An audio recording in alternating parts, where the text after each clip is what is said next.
Look, solar panels are not for everyone. In this video, I'm going to be discussing 5 situations where going solar probably is not worth it.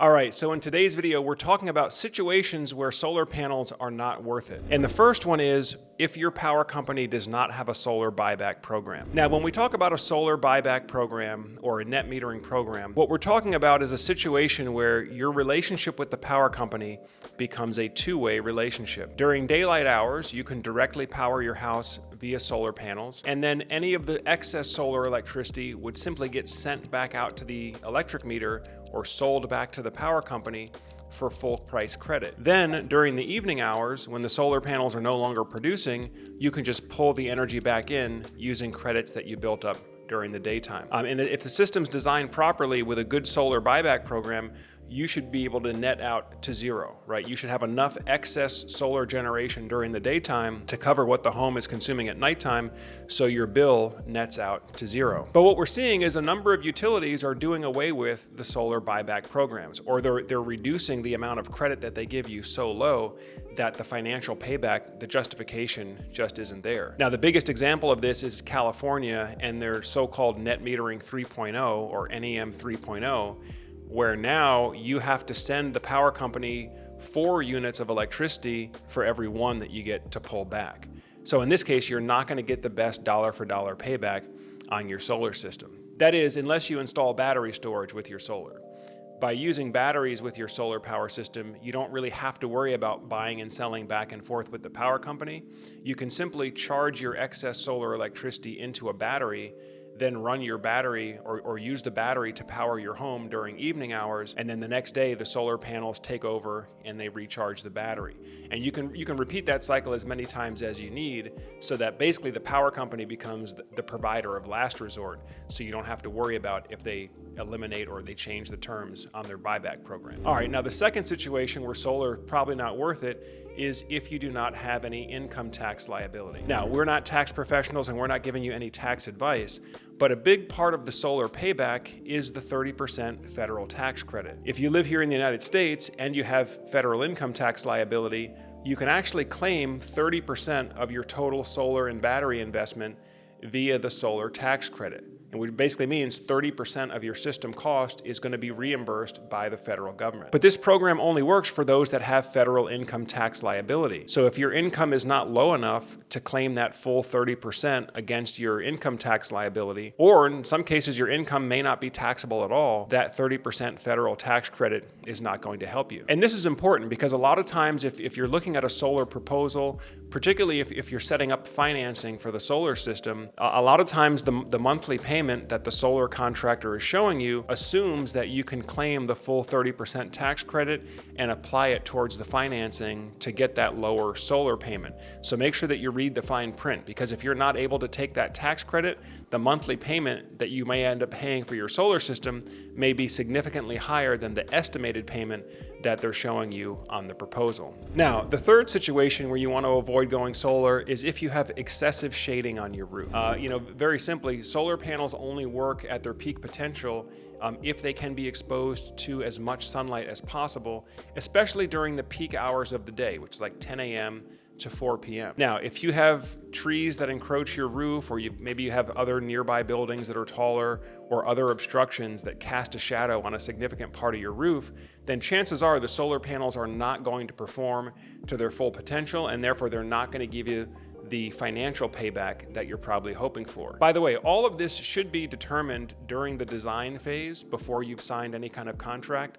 So make sure that your solar contractor is using a good advanced solar design software so that they can accurately do the shading analysis prior to giving you a final estimate and price quote. Now, the fourth situation where solar panels probably are not worth it is if you don't have cash saved up to purchase the system, or if you have bad credit. Most solar power systems being installed today are financed. And so if you're not able to qualify for the mainstream solar loan financing, you may get hit with a much higher interest rate and or much higher dealer fees that the contractor would have to pay, which is going to just translate into a much higher purchase price for you as a system owner. So if you don't have good credit, or you don't have at least, I would say, average credit, and you don't have the ability to tap into cash to purchase the system directly, then solar is probably not going to be a good payback for you at this time. I mean, right now, even what I would call sort of prime rate solar loans are in the 9% range. That's just where interest rates are right now. And so if you have to go with one of these lower credit score financing options, you could be easily paying 13, 14, 15% interest on your solar financing. And of course, with interest rates that high, if you compare your solar system payment to what your old electric bill would be, there's probably not going to be a compelling case there where switching to solar makes sense. And then finally, the fifth situation where you're going to want to avoid solar is the high pressure one sit close. For those of you who've been following the industry and following the channel for a while, you know that a lot of the solar salespeople and a lot of the way the solar sales is done is by going door to door in neighborhoods, setting up appointments, and then having a consultant or having a salesperson come out, deliver a pitch, and typically they want to go for the close. They want to get you to sign up right then and there as soon as they've delivered their presentation. Now, folks, when you talk about solar is probably the second or third largest purchase that most consumers make in their life. You've got your home, then you've got, depending on the size, you've got either your solar and battery system or you've got your automobile. So the solar is usually either in the number 2 or number 3 position there. This is not one of those things that you want to buy right there on the spot because the salesperson told you, hey, this is the best deal that you're ever going to get. You know, I recommend folks get at least 2 or 3 different quotes on your solar power system just to give you a little bit more perspective on what different equipment options are out there, different contractors in your area, so you can check a little bit about what's the reputation and what's the rating of the different contractors that are out there, so that you don't feel rushed into or pressured into signing up for something that you don't fully understand. Again, most of these high pressure one sit close type of sales process, you can pretty much guarantee you're going to be being charged an inflated price. That's why they want you to get you to sign up right then and there. They know that if you take a couple days and think about it and get some comparison quotes, chances are you're not going to call them back. By the way, if you're a homeowner and you're in the process of looking at solar and battery storage options for your home, if you already have a price quote and need a comparison, or if you're just starting out in the process and you need to get a price quote, feel free to reach out to us on the link below there.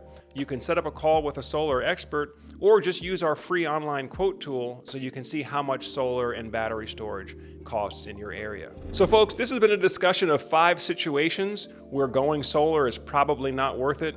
As always, if you're getting good value from the videos that you watch here on Solar Surge, make sure you give us a thumbs up.